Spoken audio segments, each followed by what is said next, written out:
Hi, boys and girls. This is Mrs. Anderson. Today we're going to read a story called Come Meet the Moon. This story is written by Lori Mortensen. This is a nonfiction text, which means it's full of true facts. Now, your learning goal for the story is to identify the main idea and the key details. This is not something new. This is something that we've been working on for quite a while now. So, looking at the title, Come Meet the Moon, what do you think the main idea is? What is this story all about? That's right, if you said the moon, you got it right. We're going to learn all kinds of facts about the moon as we read the story. Now, after we're finished reading the story, you're going to have a writing assignment on a Google slide.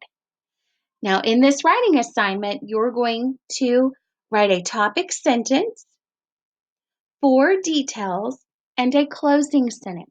So that is your writing goal for today.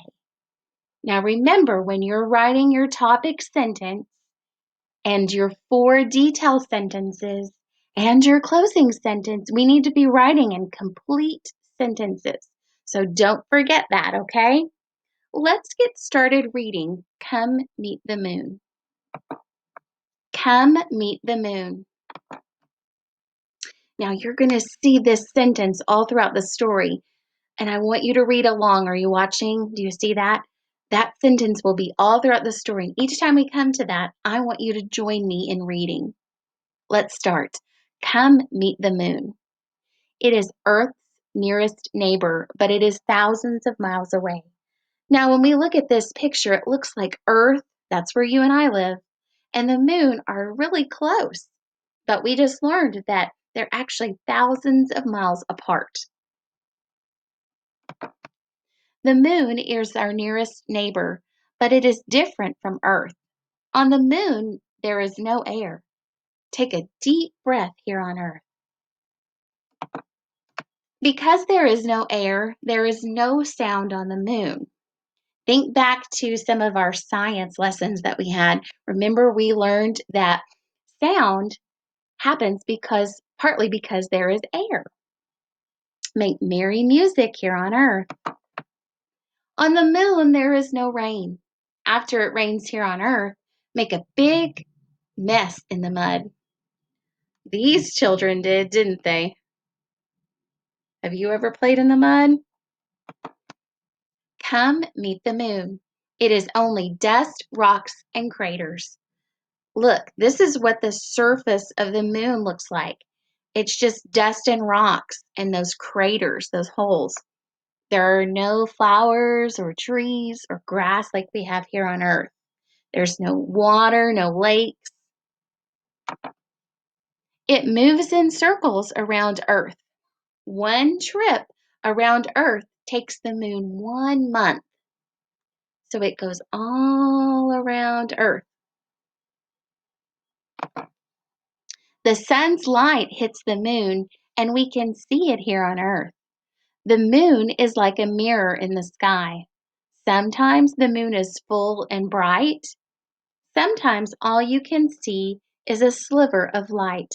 So look right here. This is the moon. This is called a crescent moon. Sometimes we see a full circle, and that's called a full moon, when you can see all of it. People sent rockets into outer space to go and meet the moon. Years ago, a man touched the moon for the very first time. He left a flag and footprints in the moon's dust. And you see the footprints where he's been walking? And here's the American flag. I have a challenge question for you. Do you know who the first man on the moon was? I want you to look that up and let your teacher know. You can tell her on your assignment. Come meet the moon. Earth's neighbor is very different from Earth, but both of them are beautiful. Do you see the moon here? That looks like a half moon. Do you see its reflection in the water? Boys and girls, I hope you learned a lot of facts about the moon today. Remember, we're able to identify the main idea and key details, and you're going to show that to your teacher in your assignment. Make sure that you write a complete sentence for the topic sentence for each of your 4 details and your closing sentence. I want to remind you that the topic sentence tells your reader what you're writing about, and the closing sentence is kind of summing up what you talked about. So it's restating your topic sentence. Thank you for listening and reading along with me today, and I cannot wait to see your writing about the moon.